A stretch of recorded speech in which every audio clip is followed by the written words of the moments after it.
అందరికీ మరణాత్ అండి. ఈరోజు రూతు గారి గురించి తెలుసుకుందాము. బైబిల్లో రూతు అనే పుస్తకం ఉంది.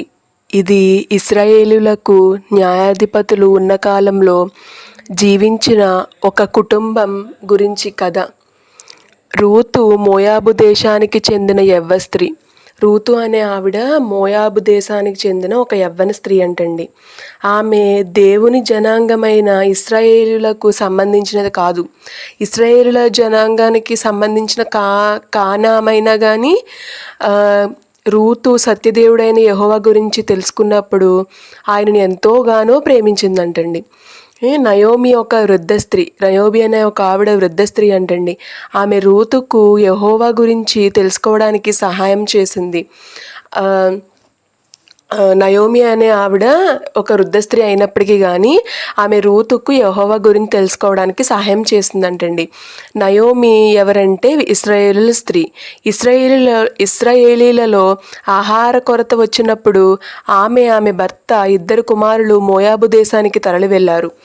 ఎక్కడైతే రూతు జన్మించిందో మోయాబు దేశంలో ఆ దేశానికి వెళ్ళారంటండి నయోమి భర్త ఇద్దరు కుమారులు. ఎందుకంటే కొరత వచ్చిందంట, ఆహార కొరత వచ్చిందంట వాళ్ళ దేశంలో.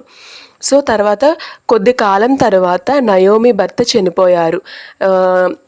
ఎవరండి? రూతు వాళ్ళ అత్తగారి యొక్క భర్త చనిపోయారంటండి. తర్వాత నయోమి ఇద్దరు కుమారులు మోయాబు దేశానికి చెందిన రూతు, ఓర్పా అనే ఇద్దరు అమ్మాయిలను పెళ్లి చేసుకున్నారు. నయోమికి ఇద్దరు కుమారులు కదండి. ఆ ఇద్దరు కుమారులు కూడా మోయాబు దేశానికి చెందిన రూతు అండ్ ఓర్పా అనే ఇద్దరు కుమారులను పెళ్లి చేసుకున్నారంటండి.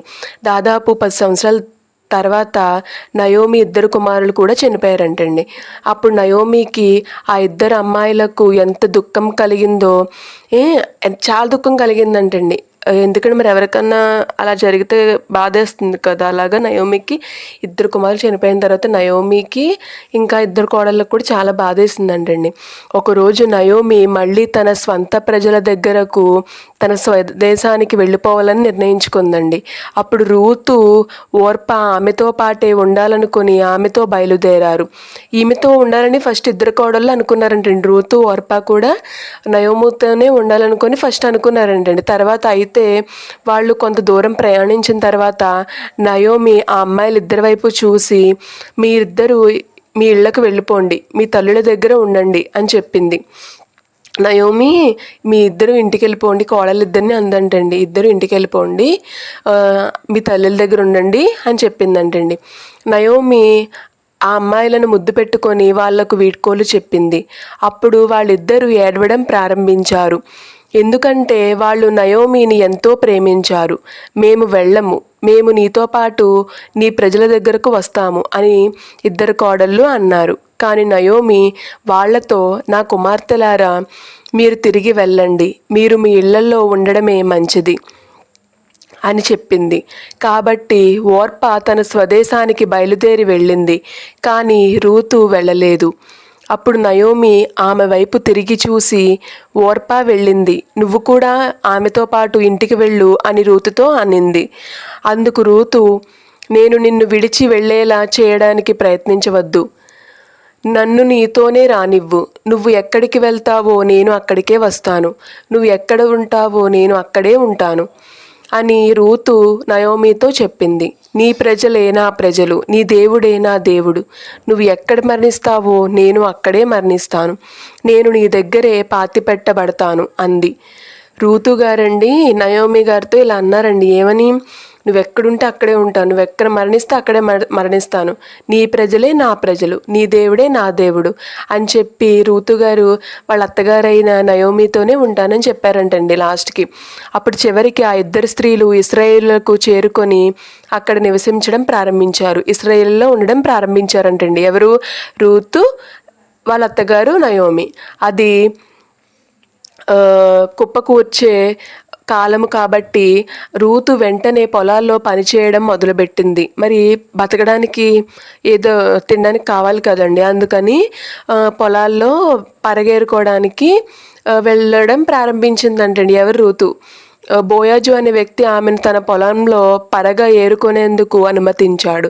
పరగే ఏరుకోవడానికి అనుమతించారంటండి. అప్పట్లో ఏంటంటే ఏది కూడా తెలియకుండా చేసేవారు కాదంటండి. ఎలా అంటే ఇప్పుడు పలానా వాళ్ళని అడిగి ఈ పని నేను చేసుకోవచ్చా, లేదంటే ఈ పని నేను మీ పొలంలో ఇలా చేయాలనుకుంటున్నాను, లేదంటే ఇలా తీసుకోవాలనుకుంటున్నాను అని అడిగి చేసేవారంటండి. అలా అడిగి చేసిందంటండి. అప్పుడు బోయాజు తల్లి ఎవరో మీకు తెలుసా? ఆమె ఎరుకో పట్టణానికి చెందిన రాహాబు కుమారుడే బోయాజు అంటండి. ఒకరోజు బోయాజు రూతుతో, నేను నీ గురించి అంతా విన్నాను, నువ్వు నయోమి పట్ల ఎంత దయగా ఉన్నావో విన్నాను. బోయాజు రాజు అంటండి రూతుతో ఏమన్నారంటే, నీ గురించి అంతా విన్నాను, నీ పూర్వం అంతా నాకు తెలుసు, నువ్వు నయోమి పట్ల ఎంత ప్రేమగా ఉంటున్నావో నాకు తెలుసు, నువ్వు నీ తండ్రిని తల్లిని నీ దేశాన్ని విడిచిపెట్టి నీకు తెలియని ప్రజలతో జీవించడానికి వచ్చావని కూడా నాకు తెలుసు, యెహోవా నీకు మేలు కలగజేయును గాక అన్నారంటండి. దానికి రూతు, నా యజమానుడా, మీరు నా పట్ల ఎంతో దయగా ప్రవర్తించారు, మీరు నాతో మంచిగా మాట్లాడి నాకు ఎంతో సంతోషం కలిగించారు అని రూతు అన్నారు. బోయాజు రూతును ఎంతో ఇష్టపడ్డాడు. కొద్ది కాలం తర్వాత వాళ్ళిద్దరూ పెళ్లి చేసుకున్నారు. అది నయోమికి ఎంతో సంతోషాన్ని కలిగించింది. రూతు బోయాజులకు మొదటి కుమారుడు ఓబేదు పుట్టినప్పుడు నయోమి ఇంకా సంతోషించింది. తర్వాత ఓబేదు దావీదుకు తాత అయ్యారు. దావీదు గురించి మనం తర్వాత చాలా తెలుసుకుంటాం. ఇప్పుడు రూతు గారి గురించి సారాంశం తెలుసుకుందామండి. అసలు రూతు ఎటువంటి వారో తెలుసుకుందాం. ఇప్పుడు ఇందులో ఈ కథ ప్రకారం మనకి ఏం తెలిసిందండి? బైబిల్ ప్రకారం రూతు అనే ఆవిడ భర్త చనిపోయినప్పటికీ ఎవరన్నా అయితే వాళ్ళ పుట్టింటికి వెళ్ళిపోతారండి. కానీ ఈమె తన అత్త పట్ల ఒక అమ్మగా భావించుకుందండి అత్తని ఆమె. ఎలా అంటే రూతు ఇంకా అత్తగారిలోనే అమ్మని చూసుకున్నారనమాట. అందుకే ఒక్కసారి ఇంకా పెళ్ళయిన తర్వాత ఇంకా వీళ్ళే సర్వస్వం, అత్తింటి వారే సర్వస్వం అనుకొని అత్త కూడా చాలా మంచిగా ఉన్నారండి. అందుకే ఇంకా తను కూడా ఒక తల్లిలా ఉంది, ఈమె కూడా కూతురులా ఉంది. అందుకే ఇద్దరి ప్రేమ కూడా పవిత్రంగా ఉందన్నమాట. అంటే ఆమె ప్రేమకి ఈమె లోబడిపోయింది రూతు. అందుకే ఇంకా నయోమితోనే ఉండాలనుకున్నారు, వాళ్ళ అత్తగారితోనే ఉండాలనుకున్నారు. ఇంకెన్ని కష్టాల్లో అయినా ఏమన్నారండి అప్పుడు రూతు ఏమన్నారు? నువ్వెక్కడుంటే అక్కడే ఉంటాను, నీ దేవుడే నా దేవుడు, నువ్వు ఎక్కడ మరణిస్తావో అక్కడే మరణిస్తాను. ఈ కాలంలో ఎవరంటారండి అలాగా రూతుని ఒక ఆదర్శంగా తీసుకోవాలండి ప్రతి ఆడపిల్ల. ఎందుకంటే తను ఇంకా సర్వస్వం ఇంకా వాళ్ళే అనుకుందనమాట. అంటే ఇప్పుడు వాళ్ళ అత్తనే వదిలిపెట్టలేదు, అమ్మలా చూసుకున్నారు. అత్త కూడా మంచిదన్నమాట, అమ్మలా ఉన్నారు. సో ఇద్దరు కూడా బాగా కలిసారు. ఇంకేంటంటే ఇంక రూతు గారు ఇంకా ఈవిడ్ని ఇలా విడిచిపెట్టలేదు అంటే దేవుడిని అయితే అస్సలు విడిచిపెట్టదు అనమాట. ఎందుకంటే తన గుణంలోనే తెలిసిపోతుంది. అలాగా నువ్వు ఎక్కడ పాత పెట్టబడితే నేను అక్కడే పాత పెట్టబడతాను అన్నారంటే రూతు. అలాగా ఇద్దరు స్త్రీలు కూడా చక్కగా ఉన్నారంటే దేవుడు అందుకు బహుమానం ఏమిచ్చారండి ఆవిడికి? చక్కగా బోయాజు అనే రాజుగారితో పెళ్ళి. ఆయన ఎంతో ఆయన అంటే ఆ దేశంలోనే చక్కగా పొలాలు అవన్నీ ఉండి మంచిగా ఉన్నారంటండి. అలాంటి ఆయనతో పెళ్లి జరిపించారు. అది ఎందుకంటే రెండో పెళ్లి చేసుకోమని ఆదర్శం కాదండి. అదేంటంటే దేవుడిచ్చిన బహుమానం. ఏంటంటే ఆమె నిజాయితీకి, ఆమె నిజమైన ప్రేమకి, ఆమె నిజమైన గుణానికి దేవుడిచ్చిన బహుమానం అనమాట అది. ఇంకా నాకైతే ఏమర్థమైందో మీకు అదే చెప్తున్నాను. ఏమైనా తప్పులప్పులు ఉంటే క్షమించండి. అలాగ చక్కగా ఆమెకి దేవుడు మంచి బహుమానం ఇచ్చారంటండి. ఇంకా తర్వాత ఇద్దరికి పెళ్ళైన తర్వాత ఒక కుమారుడు కూడా పుట్టారంటండి. ఆ కుమారుడు పేరు వచ్చేసి ఓబేదు అంటండి. ఇంకా తర్వాత ఓబేదు మనవడే దావీదు అంటండి. ఇంకా అలాగా రూతు జీవితాన్ని ఆదర్శంగా తీసుకోవాలండి ప్రతి ఆడపిల్ల. ఎలా అంటే ఎంత ప్రేమ చూపించాలి, ఎవరి పట్ల ఎలా ఉండాలి, ఎంత ప్రేమ చూపించాలి, నిజాయితీగా ఎలా ఉండాలి, ప్రేమగా ఎలా ఉండాలి, ఒక మంచి గుణంలో ఎలా ఉండాలి అన్న ఇది నిదర్శనం అన్నమాట. ఈ రూతు గారి జీవిత చరిత్ర నిదర్శనం అన్నమాట ప్రతి ఆడపిల్లకు కూడా. నిజంగా చాలా బాగుందండి ఈ కథ, నాకు నచ్చింది.